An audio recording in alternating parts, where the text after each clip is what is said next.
Assalamu alaikum. My name is Iftikhar Khan, and on behalf of the Sacramento Jamaat, I'd like to welcome you to our program.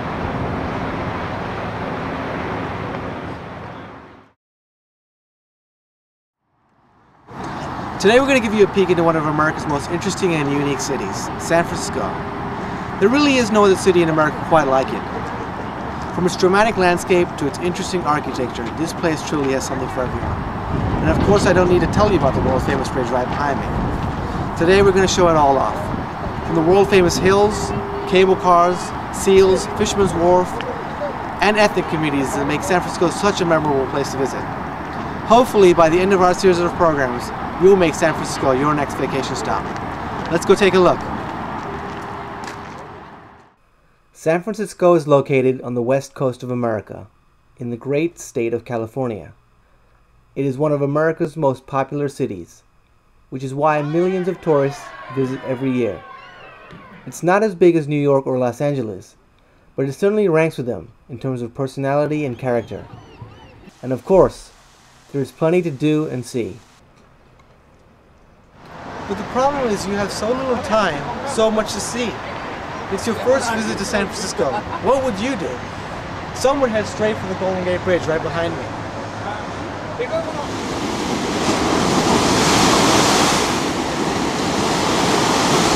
There are over 50 different museums to choose from.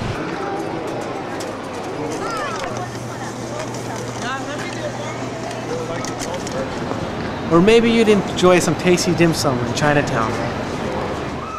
The world's curviest street is always a fan favorite, along with the Peace Pagodas of Japantown. History buffs will have a grand time, hearing the stories of San Francisco's colorful past, all while enjoying some incredible views atop San Francisco's steep hills. If walking uphill doesn't float your boat, you can always take the cable car. Kids and kids at heart will have a great time watching the seals fight for territory. And the colorful dragons featured in the Chinatown parade will almost certainly put a smile on your child's face. The possibilities are endless. I've been here over a dozen times and I still haven't seen it all. But there is a way to see it all. All you need is a car and a map. It's called the San Francisco 49-Mile Scenic Drive, and by embarking on it, you'll be able to see all of San Francisco's most famous attractions in one day. And if you have more than one day, it's a great way to see everything and then pick and choose what you'd like to do in more detail. All you have to do is follow these signs.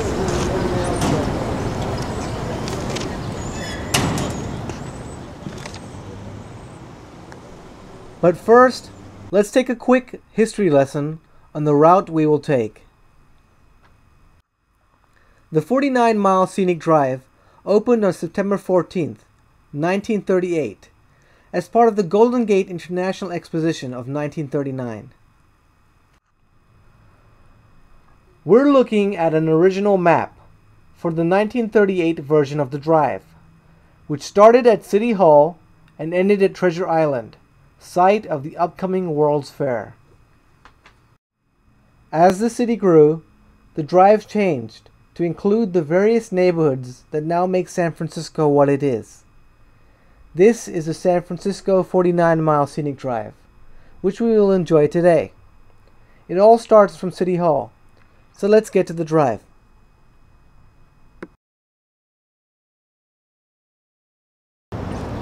It's no surprise that the founders of the San Francisco 49-Mile Scenic Drive decided to start it all right here, next to where they work. This is a civic center area, where thousands of San Francisco city employees come to work every day. This is also the site of some of the city's most famous cultural activities, like the opera, the main public library, and some fantastic museums. On a warm sunny day like this, you'll see many people enjoying the sun, having a picnic on their lunch break. Let's take a look.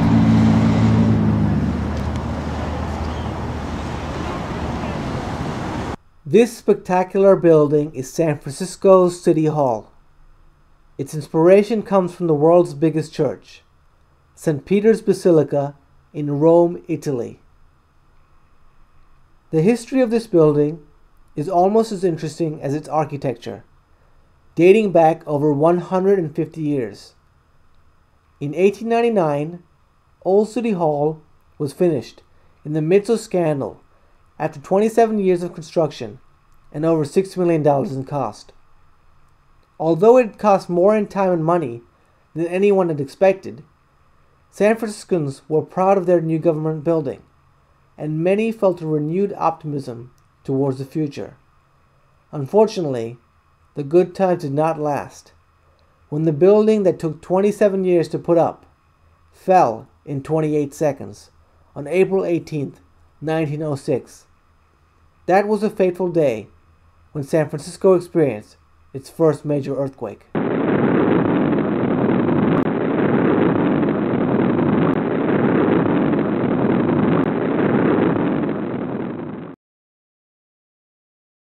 The quake lasted 49 painful seconds and measured 8.25 on the Richter scale. The effects would last much, much, much longer. Thousands of people were instantly made homeless. Many were injured and killed in the earthquake and fire that followed. Old City Hall too felt the wrath of the quake and was barely left standing. City officials knew that they had to do something bold and creative that would not only revive the morale of the city, but let the world know that San Francisco was back. So a competition was set up, and the most brilliant architects around the world were invited to submit their designs for the new City Hall. Some stories say that the architects who built City Hall believed they had no chance in winning the prize to design the building, so they submitted a wildly expensive plan, which was budgeted for the then incredible price of $3.5 million. To their amazement, their design won, since the authorities in charge were looking for something so grand it would be famous around the world. Unfortunately, the designers of City Hall did not learn their lessons from the devastation of the 1906 earthquake, and the building ended up being damaged by the 1989 Loma Prieta earthquake. If the earthquake had lasted just a few seconds more, the entire building would have collapsed. Now Ghalib Ahmed will explain how San Francisco used the latest research and technology to protect itself from these natural disasters. After 2 deadly earthquakes in less than 2 years, San Francisco wasn't going to take any more chances. After much research as to how to make City Hall earthquake-proof, City Hall was closed in 1995 for seismic retrofitting and remodeling. It reopened a few years later in 1999 after costing an additional $300 million. Most of that money went towards setting up a base isolation system to prevent the building from future damage. This is how it works. During an earthquake, the massive dome acts as a pendulum. A base isolation system separates the building from the ground, thus interrupting the energy before it enters the structure. This is done with the installation of rubber and steel discs, which are called base isolators under each column. A 4-foot moat around the building allows it to move side to side without being attached to the ground. City Hall is now the largest base isolated building in the world and the only isolated national landmark. It has now been designed to remain operational even after a great earthquake. The rest of the money was spent on remodeling the dome. In fact, the City Hall dome is the 5th largest dome in the world, even higher than the U.S. Capitol in Washington, D.C. The size is balanced out with grace, and you'll definitely want to take the time to look up and enjoy the intricate artwork decorating the dome. The grand staircase is a popular place to take wedding pictures. Not only does it help frame a joyous picture, but upstairs is where new couples come to apply for their marriage certificate.